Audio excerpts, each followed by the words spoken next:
Ragu kalau nafas ini. Kalau metodenya macam-macam terserah dengan pilih yang mana. Ya, seperti yang Mas Doni tadi, ya monggo. Karena dari lahir pun itu yang nafasnya kehidupan kan. Meninggal pun juga yang dicari itu kan nafas juga.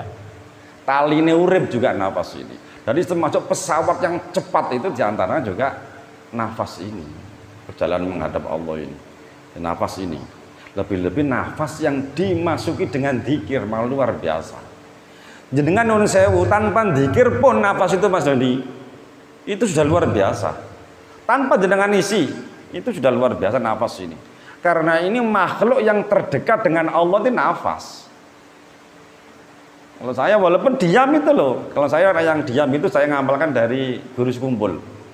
Jadi saya juga dari sekumpul yang ngamalkan dari Pak Pur, dari yang lain-lain saya padukan. Dan saya padukan, oh ini cari dari sekumpul, dari guru Abbas Sekumpul Martapura, dari Pak Pur, dari Pak Haji Slamet, dari Pak Abu Sangkan, dari saya sendiri, saya itu padukan gitu. Saya racik, oh gini rasanya, saya bisa merasakan. Oh ini dari sini begini, dari ini begini. Tapi jenengan yang mana yang paling mantep jenengan monggo. Jadi terserah jenengan ya. Yang kira-kira dianggap yang paling cocok, paling nyaman, paling yakin ya. Gitu. Bapak saudara sekalian yang dirahmati Allah, dan berikutnya saya mohon maaf yang sedalam-dalamnya. Karena biasanya itu Mas Doni, karena sebelum corona biasanya kalau ada tamu begini saya siapkan bantal apa. Karena anak-anak ini maaf nggak berani bawa bantal. Karena musimnya corona nun sewu nggih.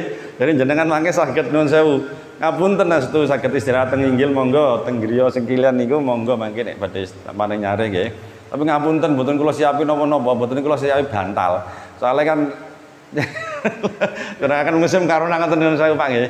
Jadi saya anak-anak saya nanti malah timbul itu Pak omongan, duh waya corona kok ono tamu sampai nginep. Jadi mohon maaf saya nggak siapkan apa-apa, ngapunten sangat nggih. Tapi saya yakin jenengan ini biasanya orang-orang ikhlas. Nggak akan, tujuannya kan bukan itu gitu lah. Tujuan jenengan kan mau dekat dengan Allah, nggak mungkin ngeluh jenengan itu. Orang berspiritual itu bisa menerima apapun itu. Ya nggak muyak hidupnya itu. Orang spiritual itu nyaman, hidupnya bisa menerima, soalnya yang nggak dilatih nggak otaknya saja kan enggak. Ya, jadi saya mohon maaf. Nah, nanti besok, alhamdulillah mudah-mudahan besok ini kita menikmati udara yang segar di pantai ya besok itu. Ya, Pak. Kadang-kadang saya sudah bayangkan nyaman kalau di pantai itu ya, dan auranya beda juga kalau di pantai itu kan di dekat laut itu alami, luar biasa dayanya. Dipikir bareng-bareng yang satu frekuensi, itu luar biasa. Dan saya itu sebenarnya yang berkah. Kalau ini senengin jenengan bareng-bareng ngalah berkah jenengan. Jadi saya akan terbawa auranya. Makanya kepada anak-anak itu saya sering kalau ada di anak-anak dzikir di mana-mana itu, alhamdulillah saya akan gabung, saya ikut. Jadi saya ngalah berkah anak-anak. Jadi kan anak-anak kan masih suci, masih belum punya dosa. Nah jenengan luar biasa juga semangatnya, dengan semangat untuk untuk mendekat kepada Allah. Itu saya alhamdulillah banget ngalap berkah jenengan. Jadi saya bisa bareng-bareng, saya yang enak-enak di rumah jenengan jauh-jauh datangkan oleh Allah ini alhamdulillah banget ya. Kemudian saya juga dapat berkah jenengan, juga semangat untuk mendatangi orang yang dekat-dekat dengan Allah. Tandanya yang jelas kalau orang mau dicintai Allah itu didekatkan dengan orang-orang yang soleh. Itu udah tandanya itu. Kalau dicintai orang yang cintai Allah itu didekatkan. Jangan katut aurai terbawa. Itu tandanya bahwa kita itu yang dicintai Allah itu didekatkan dan orang-orang yang dicintai Allah, itu tandanya. Alhamdulillah banget ya. Dan mungkin saya sambutan nanti, tapi diteruskan yang lain ya, kita sharing bersama. Dan yang terakhir tadi putranya Pak Haji Slamet Utomo, saya kan Gus Wowo, Gus Suryo ini masih sambung terus ya dengan yang Pak Pur, juga sambung dengan berspiritual itu jangan sambung terus. Jadi alhamdulillah saya berspiritual ini rata-rata cocok, gitu ya. Nyambung. Manapun saya gabung, saya ikut, ya saya gabung.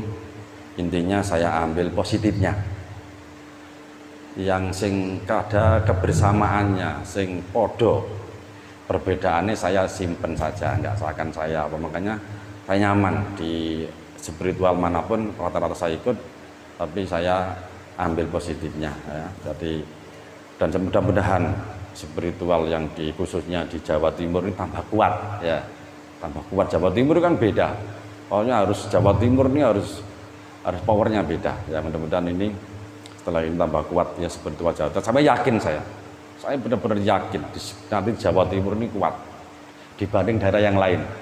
Kalau di Jawa Timur ini akan lebih kuat nanti spiritualnya ya, di samping yang lain juga kuat ya, tapi insya Allah Jawa Timur ini lebih beda untuk spiritualnya ya. Itu kan perasaanku mawon gitu. Bisa juga salah, itu hanya muncul rasanya ini ku Jawa Timur akan beda nanti spiritualnya, nggak tahu lah. Makanya bukan saya nebak mboten nggih, hanya rasane Jawa Timur itu nanti akan kuat lah power spiritualnya. Kemudian nanti ada apa, nggak benturan ya, tambah saling nguati mas ini nggih, saling nguati. Monggo kita menguatkan Allah itu didekati dengan selawat monggo, dengan bacaan la ilaha illallah monggo, dengan zikir nafas monggo, dengan sedekah monggo, dengan sholat kusuk monggo. Jadi nggak harus kita kudu ngetok mboten. Jangan kan seperti itu. Gusti Allah gawe apik, gawe elek aja masih dimunculkan sama Allah. Jangankan yang baik-baik, ya ada yang dikenal lewat sodako, saking sodako ini semangatnya dia dekat dengan Allah. Ada yang rajin mengajar, menyampaikan ilmu, ada yang rajin belajar, ada yang memang nggak paham, nggak apa, tapi dia itu ikhlas dan sebagainya. Itu sudah nggak ngerti, saya urusan Allah nggih. Yang penting niati ya, semuanya kita belajar niat karena Allah dan mendapat ridhonya Allah dan mendapat syafaat Rasulullah Muhammad sallallahu alaihi wasallam. Mudah-mudahan dikendaki. Al-Fatihah.